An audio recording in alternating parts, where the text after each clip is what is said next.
Assalamualaikum warahmatullahi wabarakatuh. Alhamdulillahi rabbil alamin. Wassalatu wassalamu ala ashrafil anbiya'i wal mursalin Nabiyyina Muhammadin wa ala alihi wa ashabihi ajma'in, amma ba'd. Kaum muslimin wal muslimat, ayyuhal ikhwah wal akhwat yang kami hormati rahimani wa rahimakumullah. Kita akan melanjutkan pembahasan syarah atau penjelasan dari kitab Matan Al-Ajurumiyah, sebuah kitab yang ditulis oleh Al-Imam Asun Haji rahimahullah.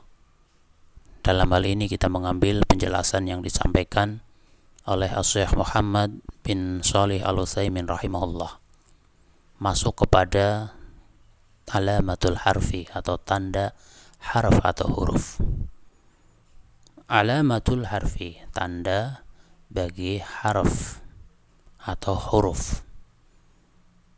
Summa qala, kemudian mu'alif mengatakan, setelah menjelaskan tanda isim, kemudian menjelaskan tanda fi'il, kemudian mu'alif menyampaikan tentang harf. Wal harfu ma la yasluhu ma'ahu dalilul ismi wala dalilul fi'li. Harf atau huruf adalah sesuatu yang tidak pantas ada padanya tanda isim dan tidak pula tanda fi'il. Maka pensyarah menjelaskan, Syekh Muhammad bin Shalih Al-Utsaimin rahimahullah, beliau mengatakan kullu kalimatin, setiap kata, ta'ridu 'alaiha dalilal ismi, setiap kata yang disodorkan kepadanya sebuah tanda isim, wala taqbaluhu, dan kata tersebut tidak bisa menerimanya, wa ta'ridu 'alaiha dalilal fi'li wala taqbaluhu, dan disodorkan padanya tanda fi'il dan kata tersebut tidak bisa menerimanya.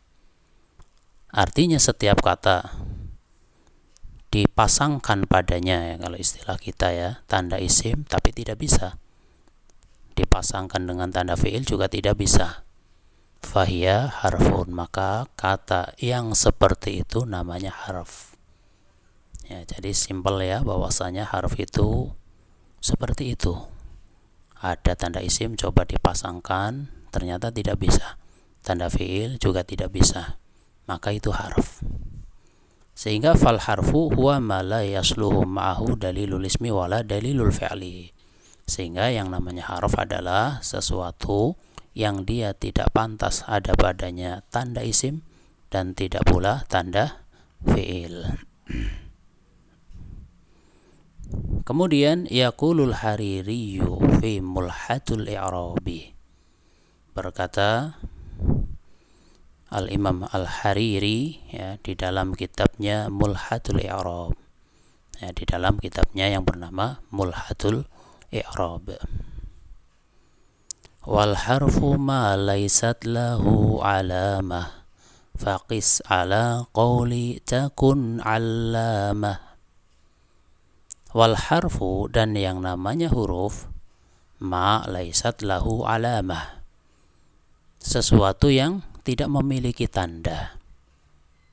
Faqis, maka kiaskanlah oleh kamu, ala qauli, terhadap perkataanku ini, takun allamah, niscaya engkau akan menjadi orang yang alim, al-allamah, yang menjadi orang yang alim atau faham atau mengerti tentang hakikat harf.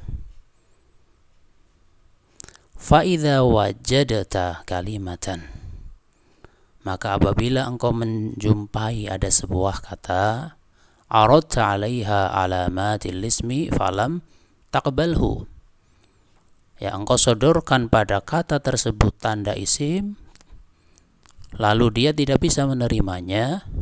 Wa aradta 'alaiha alamatil fi'li falam taqbalhu, dan engkau sodorkan atau pasangkan padanya tanda fi'il, lalu dia juga tidak bisa menerimanya. Fahiyal harfu, maka kalimah atau kata tersebut adalah harf.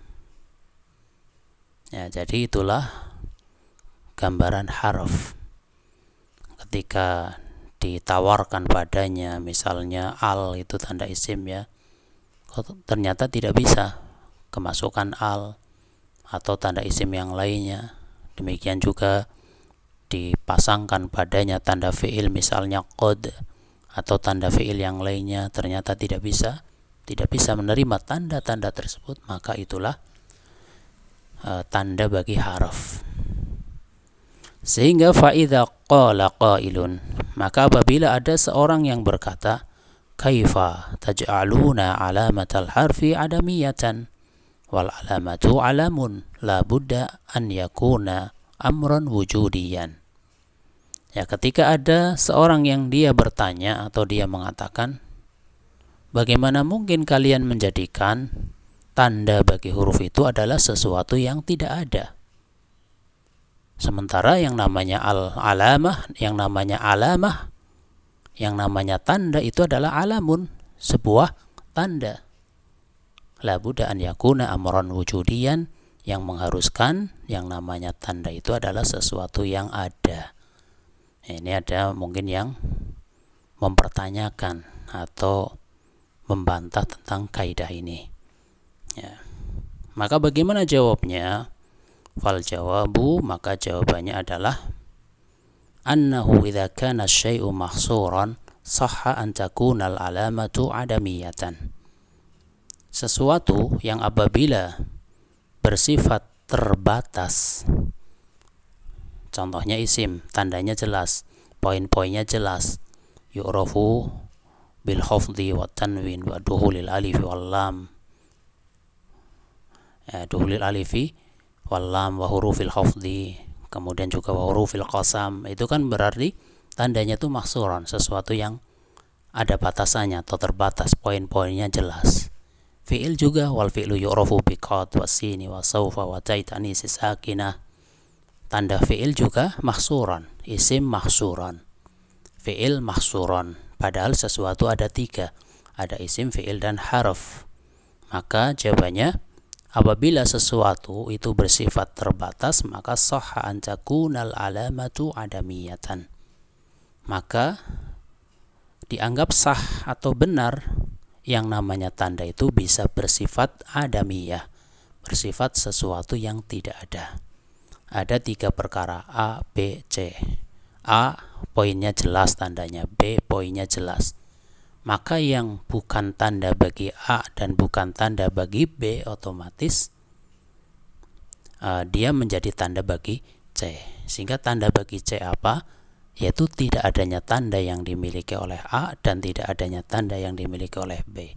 Sehingga disebut dengan tandanya itu adalah jenisnya adamiyah, sesuatu yang tidak ada. Nah, maka diterangkan di sini, fahuna alamatul ismi kada. Ya, di sini sudah jelas tanda isim adalah seperti ini, wa alamatul fi'li kada, tanda fi'il adalah seperti ini. Ini yang dimaksud dengan asy mahsur tadi. Walladzi la yadkhulu fi alamati hadza wala hadza sara ma'luman. Ya, maka sesuatu yang tidak masuk pada tanda yang ini dan tidak pula pada tanda yang ini, maka sesuatu itu sara ma'luman, sesuatu yang sudah diketahui. Ya, tidak masuk ke A, tidak masuk ke B, tidak masuk ke tanda isim. Nah, tidak bisa kemasukan tanda isim, tidak bisa kemasukan tanda fi'il, maka itulah harf. Atau simpelnya ya, simpelnya yang namanya harf atau huruf itu ya selain isim dan selain fi'il ya pasti huruf ya. Ya, karena yang selain isim dan selain fi'il otomatis tidak bisa menerima tanda isim dan fi'il, ya pasti itu adalah huruf atau harf gitu. Kemudian diberi gambaran ilustrasi di sini ya. Qalu, mereka mengatakan, wa nadhiru dzalika al-jim wal ha wal kha. Ya, gambaran bagi hal tersebut adalah huruf jim, ha dan kha. Kita tahu ya bagaimana bentuk huruf jim, bagaimana bentuk huruf ha, dan bagaimana bentuk huruf kha. Tiga huruf ini bentuknya sama. Salah satu hurufin kitabatuha wahidatun. Tiga huruf ini bentuknya, tulisannya itu satu. Jim, ha, dan kha itu sama persis. Lakin tatamayyazul jimu bin nuqtati min asfala. Akan tapi tatamayyazul jim, yang namanya huruf jim, spesifiknya itu adanya titik dari arah bawah. Kita tahu ya huruf jim, ha dan kho, silakan dibayangkan ya, huruf jim itu kan ada titik di bawah itu. Wal kha'u bin nuqtati min fawqa, sedangkan kho itu titik di atas. Jim, ha dan kho bentuknya sama, cuma ada tanda yang beda. Kalau jim ada titiknya di bawah, kho ada titiknya di mana? Di atas. Sedangkan ha, wal ha'u laisa laha nuqtatun, yang namanya ha itu tidak adanya titik. Ya. Sehingga kalau kita ditanya apa sih tandanya huruf jim, titik di bawah. Apa sih tandanya huruf kho, titik di atas. Apa sih tandanya huruf ha, tidak adanya titik sebagai tanda bagi huruf ha. Sebagaimana isim fi'il harf ya, tidak adanya tanda yang dimiliki oleh isim dan tidak adanya tanda yang dimiliki oleh fi'il, maka itu sebagai tanda bagi harf ya. Sehingga tanda bagi harf adalah adamiyah, sesuatu yang tidak ada. Gambarannya seperti 3 huruf tersebut ya. Jim titik di bawah, kho titik di atas, ha tidak adanya titik di bawah dan tidak adanya titik di atas, itulah tanda huruf ha. Idzan idza wajadna suratan salihatan lil jimi wal ha'i wal kha'i lakin laisa fiha alamatu hadza wala hadza, arafna annaha harful ha'i. Ya. Idzan, kalau begitu, apabila kita menjumpai ya, suratan salihatan lil jimi wal ha'i wal kha, satu bentuk yang dia bisa atau cocok untuk huruf jim, ha dan kha ya, sebuah bentuk huruf yang dia bisa sebagai huruf jim, ha dan kha, akan tetapi di sana tidak ada tanda ini dan tidak ada tanda ini.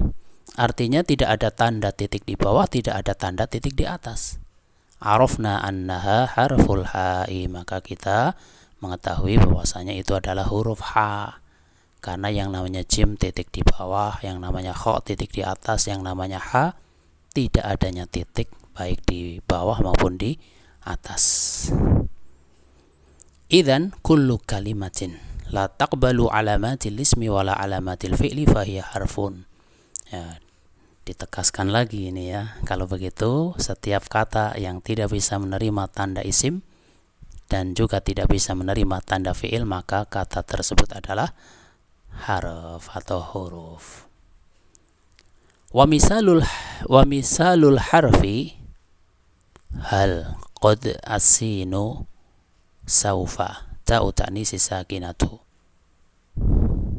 Dan contoh harf ya, wa misalul harfi kasroh ya. Dan contoh bagi harf adalah hal. Hal ini contoh huruf.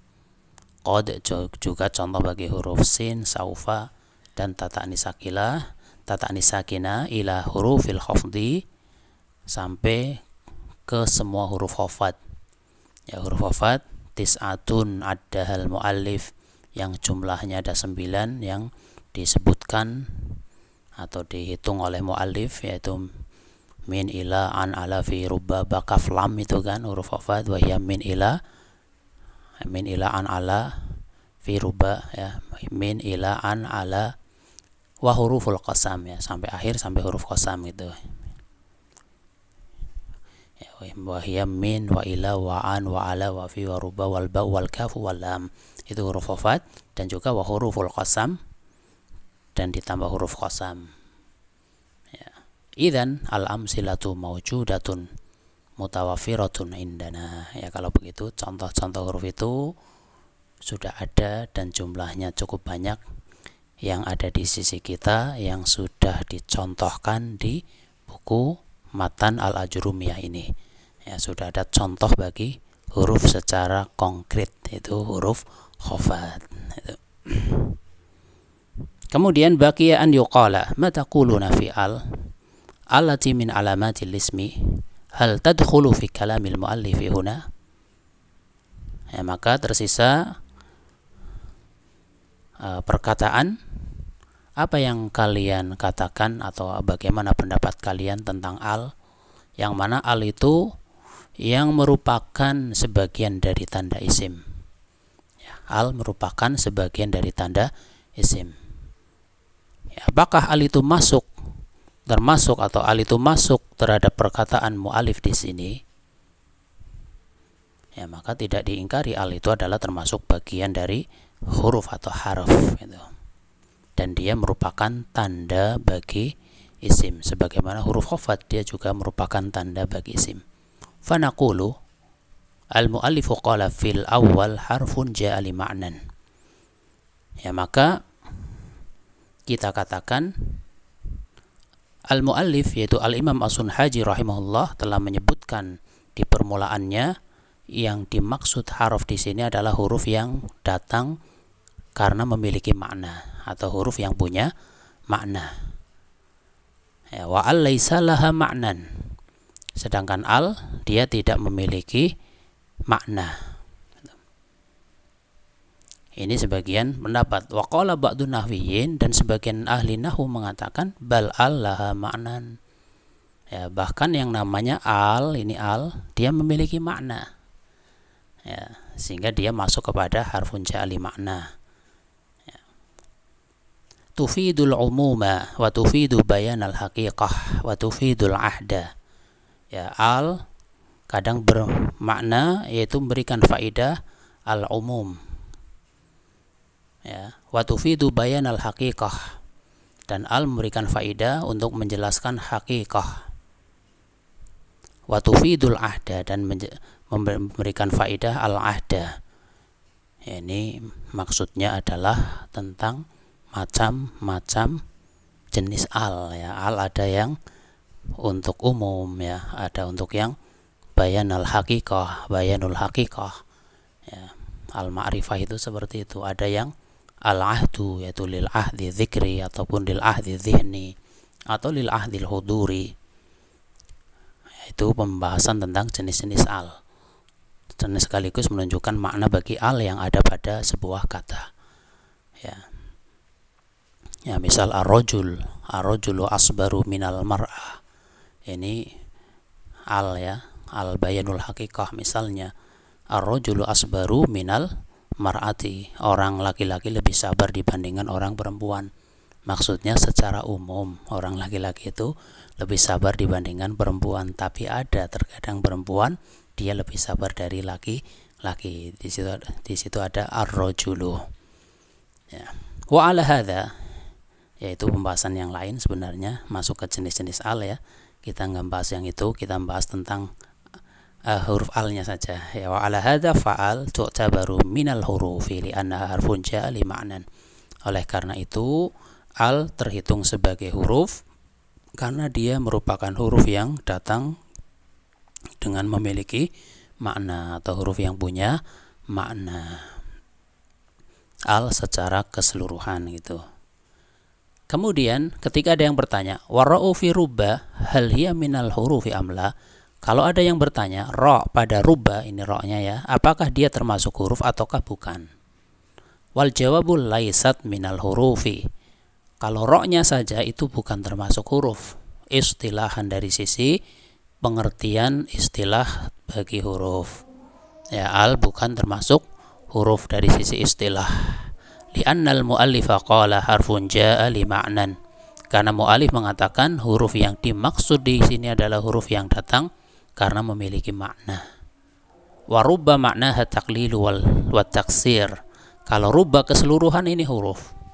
Ya, rubba secara keseluruhan ini adalah huruf karena apa? Maknanya bisa taklil wa taksir, menunjukkan sedikit dan kadang menunjukkan banyak.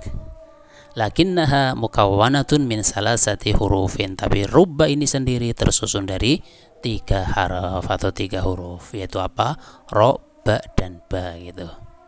Lau jaza'taha wa qulta ra'u ma sara laha ma'nan. Ya.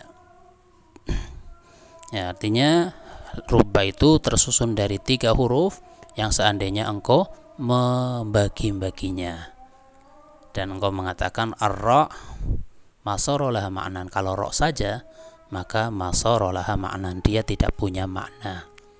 Rubba, ro-nya saja nggak punya makna, ba-nya saja nggak punya makna. Tapi kalau digabung jadi satu rubba seperti itu, dia punya makna, yaitu at-taqlil wa taksir. Kemudian wal mimu fi min. Nah, kita sedikit lagi ya. Wal mimu fi min laisat harfan. Contoh lagi, mim pada min. Min ini ya, min kan tersusun dari mim dan nun. Kalau mimnya saja laisat harfan, dia bukan harf. Li'annaha laisa laha ma'nan, karena tidak punya makna. Wan nunu fi min laisa biharfin. Demikian pula nun pada min itu benar-benar bukan harf. Ya, idzanil harfu ma la yadkhulu alaihi alamatul ismi. Ya, artinya setelah kita tahu min kalau dipisah-pisah, mim saja bukan harf, nun saja bukan harf, tapi kalau min keseluruhan dia adalah harf. Idzan kalau begitu al harfu ma la yadkhulu alaihi alamatul ismi. Yang namanya harf adalah sesuatu yang tidak bisa kemasukan tanda isim, walal fi'li, tidak pula kemasukan tanda fi'il. Lakinnal harfal mustalaha 'inda nahwiyina huwa alladzi lahu ma'nan. Akan tetapi harf yang diistilahkan oleh para ahli nahwu adalah huruf yang memiliki makna. Kaum muslimin wal muslimat, ayyuhal ikhwa wal akhwat yang kami hormati rahimani wa rahimakumullah. Demikian pertemuan kita pada kesempatan kali ini berkaitan dengan tanda harf ya, berkaitan dengan tanda harf yang intinya bahwasannya yang namanya harf atau huruf itu sebuah kata yang tidak bisa kemasukan tanda isim dan tidak pula kemasukan tanda fiil, dan huruf yang dimaksud di sini adalah huruf yang memiliki makna. Bukan huruf pembentuk kata, tapi huruf yang dia memiliki makna. Di antaranya huruf jar misalnya yang sudah disebutkan oleh al-mu'allif rahimahullah. Demikian yang bisa disampaikan. Atas kesalahan, kekurangan, saya minta maaf yang sebesar-besarnya. Wallahu a'lam bishawab. Subhanakallahumma bihamdika asyhadu an la ilaha illa anta astaghfiruka wa atubu ilaik. Wassalamualaikum warahmatullahi wabarakatuh.